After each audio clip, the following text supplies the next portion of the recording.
most of the commercial microscopes are affected by diffraction. Basically, light can be seen as a wave characterized by wavelength, amplitude, and phase. The diffraction limit imposes that we can't visualize a system if its size is smaller than the wavelength of the light used. Thus, diffraction limit the resolution and so does not allow to get all the information related to the study sample. For example, studying cells, many different components can't be detected or also even discovered.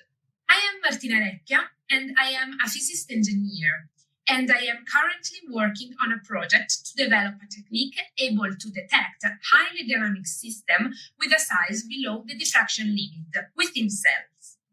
The name of the technique that we are developing is Local Field Enhanced Epi-heterodyne Detected Coherent Anti-Stokes Raman Scattering. Quite a long and difficult name, right? Okay, let's try to make concept simpler, explaining the technique with an analogy. Let's consider a huge group of people, everybody talking about random things. Now, imagine to give to one guy named John some headphone playing his favorite song. He starts to sing. Our goal is to hear and understand the song John is singing. But due to the overall noise by the other people, it would be quite impossible. So, how in this condition we would solve this problem? Okay, let's give him a microphone. Now, how this sample is connected to the technique that I am developing? Instead of having people, we have group of molecules. Instead of having headphones, we have two lasers. And instead of having John, which sings, we have a group of molecules that emits light.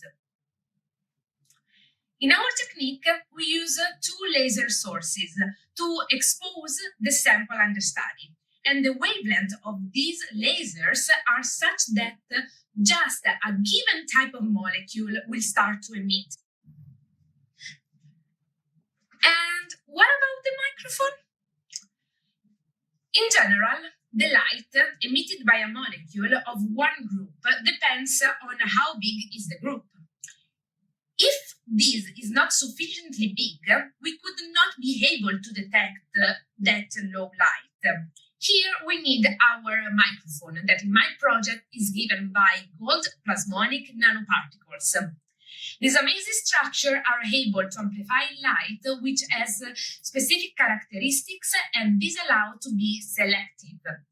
So, as we would be able to hear and understand John's favorite song, now we are able to detect presence in the sample of a very specific group of molecules. But now, I'm curious, what is John's favorite song?